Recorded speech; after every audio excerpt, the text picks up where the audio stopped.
ousadia, Senhor. Dá coragem.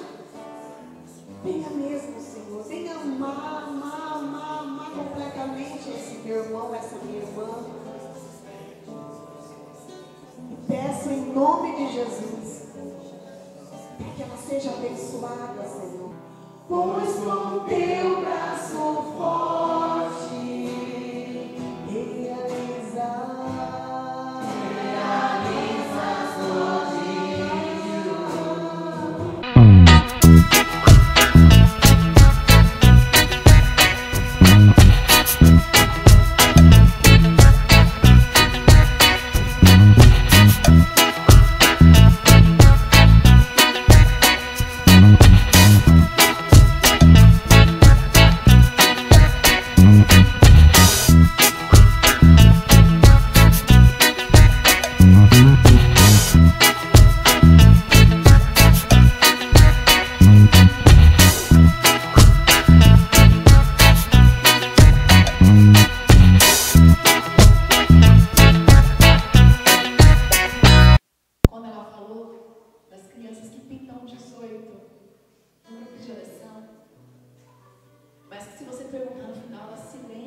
Nós somos psicólogos, pedagogos, pregadores, intercessores, músicos,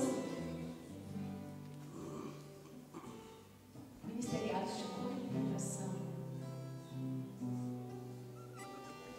O seu chamado, meu irmão, não é para um ministério. O seu chamado é para servir a Deus. Eu quero clamar e pedir a sua presença neste lugar, Espírito Santo. Que a sua luz, Senhor, ilumine os nossos passos, Espírito Santo de Deus. Vinde, Espírito Santo, curando os corações sofridos, Senhor. Quebrando as correntes, Senhor, libertando, Espírito Santo de Deus.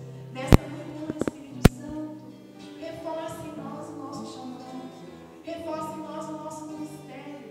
Eis-nos aqui. Fala, eis-me aqui. Eis-me aqui, Espírito Santo de Deus. Coordenador escudo,